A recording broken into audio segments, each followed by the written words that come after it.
Buhay pa nga at sariwa pa ang nabili naming alimasag sa may barangay Abuyog. Marami talagang mga lamang dagat na paninda dito at mura pa.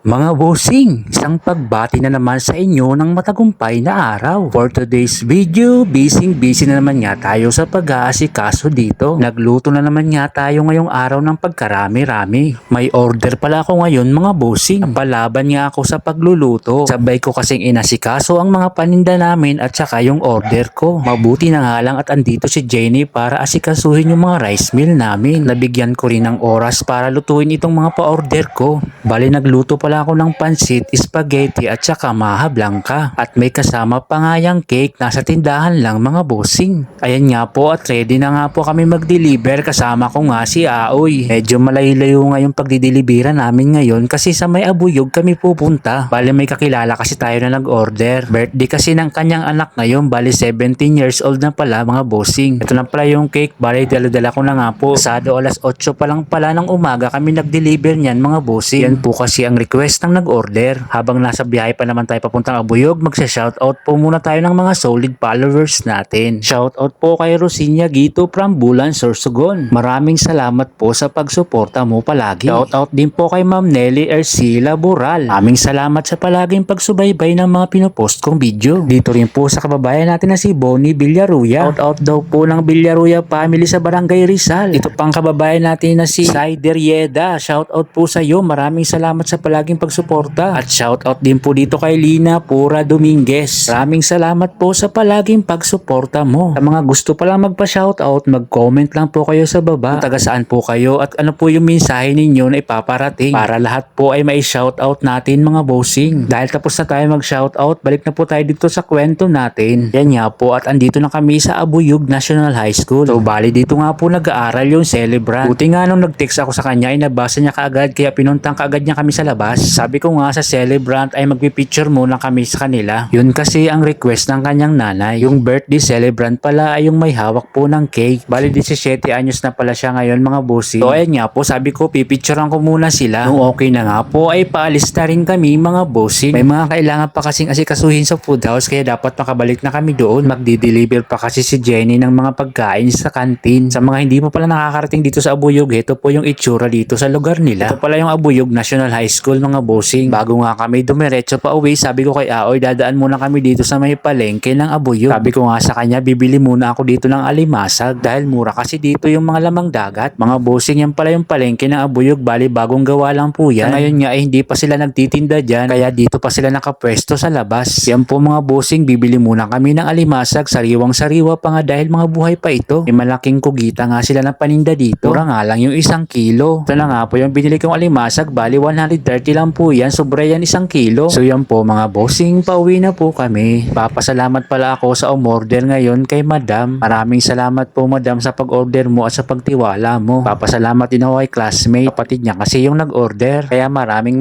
salamat po sa pagtiwala ninyo. At papasalamatan ko rin po ang mga solid followers natin, sa mga laging nagre-react, mga nagsishare ng videos ko at mga post ko. Maraming salamat po sa inyong lahat. Abangan nyo na naman po bukas ang kwento natin sa Kuya Has Food House. Mga kaganapan natin sa buhay at ang pakikipagsapalaran sa pagnenegosyo. Ngayong hapon nga ay nag-aasikaso na kami para sa mga gagamiting bukas. Goodbye!